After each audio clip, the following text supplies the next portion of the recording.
It starts with your gift.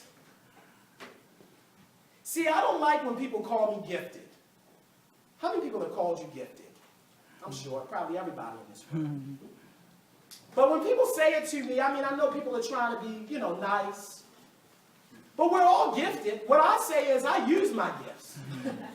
If you saw me dancing or singing up here, I promise you, you would not think I was gifted. Right? I mean, I was the one for real, y'all. I went through this phase where, first of all, I went through the phase where I was like, I want to be an athlete. And I started playing football. I got tackled so hard, I said, oh no, I can't do this. All right. I mean, and the bad thing was, I got tackled with somebody on my own team. I'm like, how the hell this happened? I then was on the track team for a whole day. Then I went through this period where I said, you know what, the people that are really celebrating, they're not necessarily the athletes, they're the musicians. So I went through this period where I wanted to be doing something with music.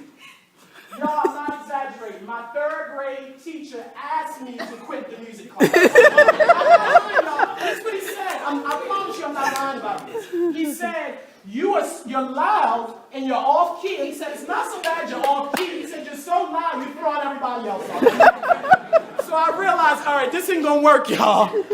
So then what I realized was, and this is what I hope you hear, the greatness in my life started happening when I stopped looking at everybody else, wishing I was what everybody else was. And I started saying, wait a minute, I have something that nobody else has.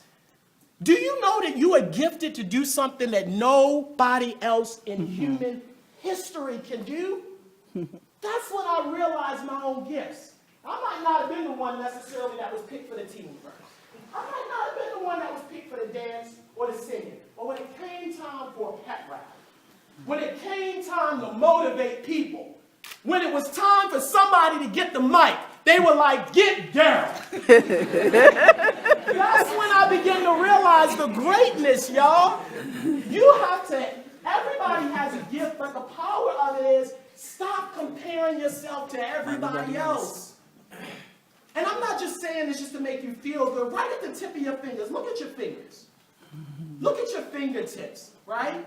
Do you know that your fingerprint is unique, not only to every person that is alive today? They've done a study that showed even identical twins that share all the same DNA have different fingerprints.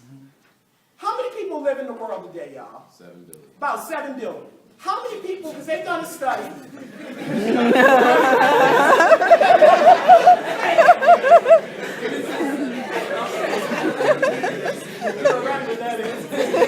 How many people know, because they did a study, how many people have lived since the beginning of time? Who knows? Because they've done a study. About 96 billion people, y'all. Do you know that your fingerprint is not just unique for the 7 to 8 billion people that are living today? Your fingerprint is unique from all 96 billion souls that have ever walked the earth. What does that tell you? That tells you that you have a uniqueness that nobody else has. Stop comparing yourself to other people. You have something you can do that nobody else can do.